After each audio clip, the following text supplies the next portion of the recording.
Jordan is our man inside Comerica Park this morning. You got a whole bunch of stuff lined up, Jordan. You're looking sharp there. You don't even need the heavy coat.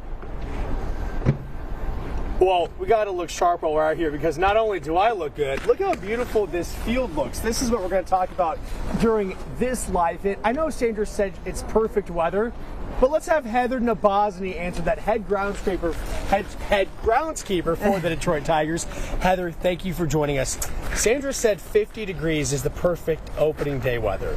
What do you think? How does the field think? Is that too cold or is that good? Yeah, well, 60 would be nicer, but 50 we'll deal with. Sandra's listening. 60 would be nice, Sandra. Yeah. Okay, listen. So the big deal this year, a lot of people were talking about it, was the keyhole, right? So from the pitching mound to home plate, if people aren't familiar with it, Comerica was the last stadium to essentially have this little path of dirt from the pitching mound to home plate.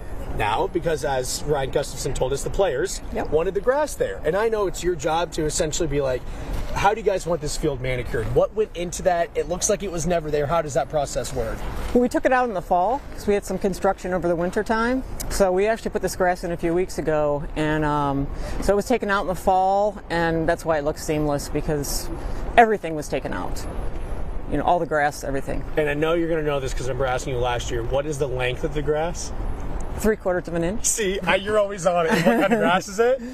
Kentucky bluegrass. See, you always have the answers. Answers, man. Okay, your job is crazy hectic, depending on the weather we get in Detroit, whether it could be 30 and rainy. Sometimes there's been snow. Sometimes it's 90, 100 degrees. There's humidity, thunderstorms. There's all of that.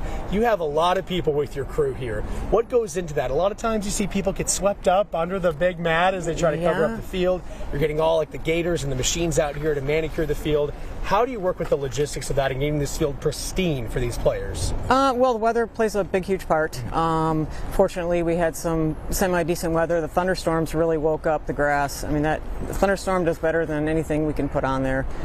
So that's been really great. As far as the setup and our tarping and all that kind of stuff, I mean, we've got positions for everybody. I mean, it might look like chaos out there, but everybody has a position because it's too loud. Once the speakers are on and stuff, you can't tell people where to go or what to do, so they need to know their positions and execute them.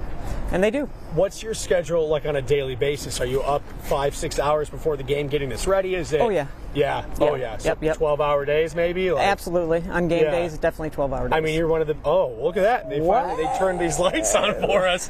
Is that? Do you do lights too, Heather? I do not lights. No. I know you stick with the grass too. What do the players usually tell you? I know you've been exclusive. I mean, you've been with the Tigers for 26 years. You said. Yep.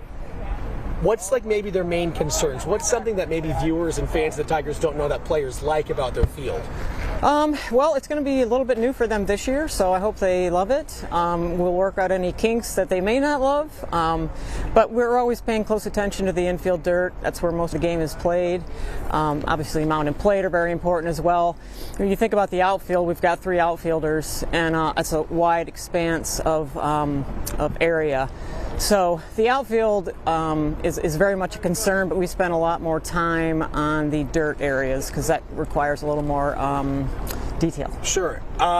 So obviously, say Riley Green's in the outfield, or you have an infielder if Javi's taking infield balls. Do they be like, "Hey, Heather, there was a bad bounce in the infield. Can we get that manicured?" I mean, how do you I'll hear about it. I'll hear about it some way, somehow, and then we try to make adjustments as best to suit them. I love that. Thank you so much, Heather Nabozny, head groundskeeper. Oh, we'll go for a little handshake this morning. Yeah, I thought you were. Thank you so much, Heather. Guys, 50 degrees. It's almost perfect, according to Heather. Head groundskeeper, by the way, at the time when she got hired, first head female groundskeeper in Major League Baseball. There's a few more now, but Heather was the first. Pioneer.